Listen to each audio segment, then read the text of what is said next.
Bom, hoje a gente vai mergulhar num tema que gera muita conversa. O transtorno de déficit de atenção e hiperatividade, o TDAH. Olá. Exato. A gente separou um material aqui, tem manuais diagnósticos, tipo o DSM-5, algumas pesquisas de neurociência, coisas sobre estratégias de apoio também. Sim, bastante coisa interessante. E a ideia é descomplicar, sabe? E direto ao ponto sobre o que é mais relevante no TDAH, sem muito jargão. Perfeito. Ok, vamos lá então. Quem nunca se sentiu meio inquieto ou distraído, né? Todo mundo passa por isso às vezes. Sim, é normal ter momentos assim. Mas no TDAH, a coisa é diferente, vai além, é persistente, impacta a vida. Lembrei do caso do Ethan, aquele menino de 9 anos dos casos clínicos do DSM-5. Ah, sim, um bom exemplo. As notas caíram, ele estava inquieto, distraído com tarefas que exigiam mais foco. Já dá uma ideia, né? Exatamente. E aí a gente entra na definição.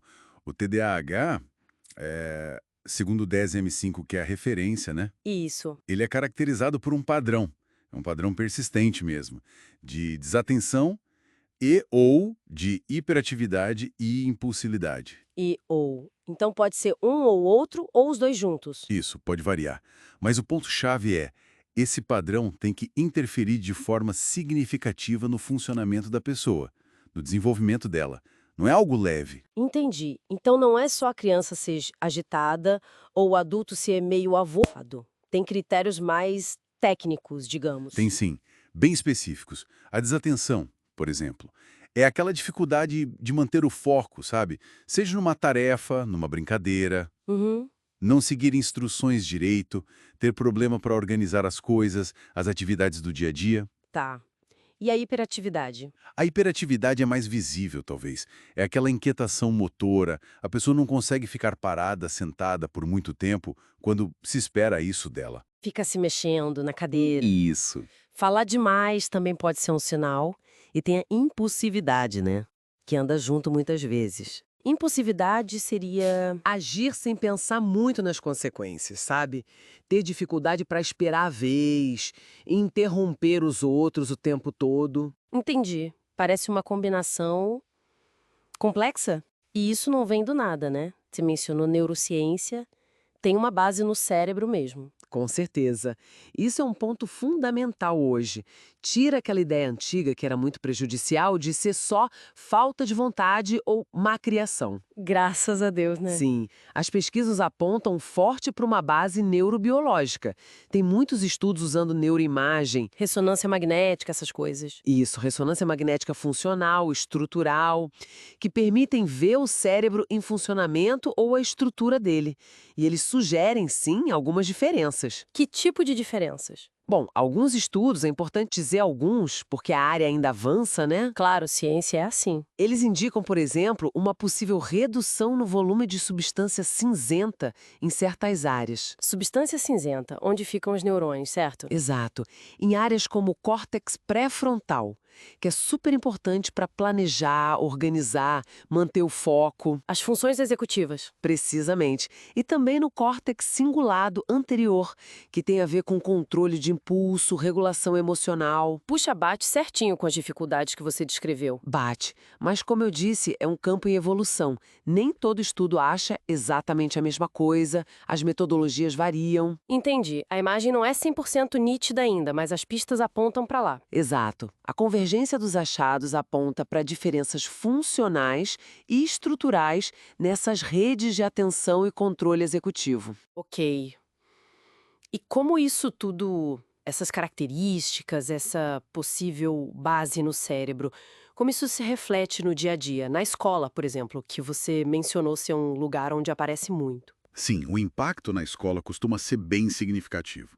A dificuldade de manter a atenção atrapalha para acompanhar a aula, para entender o que o professor fala, para terminar as tarefas. Imagino que frustrante para a criança, né? Muito. E para a família, para os professores, a impulsividade pode levar a interromper a aula, responder antes da hora, a hiperatividade dificulta ficar sentado, quieto. Isso gera problemas de disciplina, imagino. E com os colegas. Pode gerar, sim, tanto dificuldades acadêmicas quanto desafios sociais, de relacionamento, de comportamento.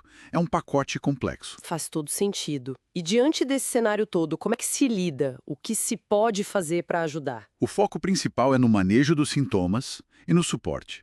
E é um suporte que tem que ser multidisciplinar, envolver várias áreas. Como assim? A neuropsicopedagogia, por exemplo, que junta neurociência, psicologia, pedagogia, ela é chave para criar estratégias adaptadas para aquela pessoa. Estratégias tipo. Pode ser desde mudar o ambiente para ter menos distração, sabe, tanto em casa quanto na escola, criar rotinas mais estruturadas, mais previsíveis, Ah, a rotina ajuda a organizar, né? ajuda muito.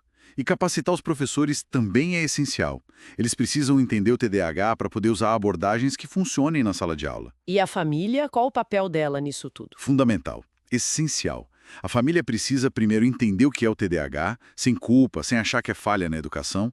Informação é o primeiro passo, Tira um peso, né? com certeza. E depois colaborar. Criar junto com a criança ou o adolescente um plano de ação para o dia a dia. Negociar regras, horários. Envolver a pessoa na solução. Exato. Ajudar a pessoa a reconhecer os próprios pontos fortes, porque todo mundo tem, e a usar estratégias para lidar com as dificuldades. Tipo, dividir uma tarefa grande em passos menores, usar lembretes visuais, alarmes. Pequenas coisas que fazem diferença. Muita diferença. É construir um andaime de suporte ao redor da pessoa. Entendido.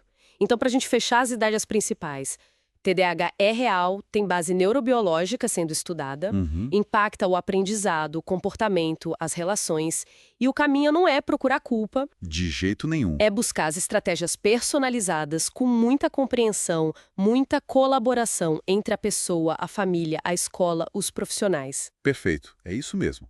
Foco no apoio e na adaptação. Ótimo. E sabe, isso tudo me faz pensar numa coisa, ligado à plasticidade cerebral. A capacidade do cérebro de mudar. Exatamente. A gente sabe que o cérebro não é fixo. Ele se modifica com a experiência, com o aprendizado. Sim. Então, fica a pergunta para a gente refletir. Até que ponto essas estratégias de manejo consistentes, esses ambientes que a gente adapta, as terapias, será que elas podem, com o tempo, não só ajudar a gerenciar os sintomas do TDAH, Mas talvez. mas talvez até influenciar positivamente os próprios circuitos do cérebro ligados à atenção, ao autocontrole, que estão ali se desenvolvendo. É algo fascinante para se pensar sobre o potencial de mudança e adaptação do nosso cérebro, né?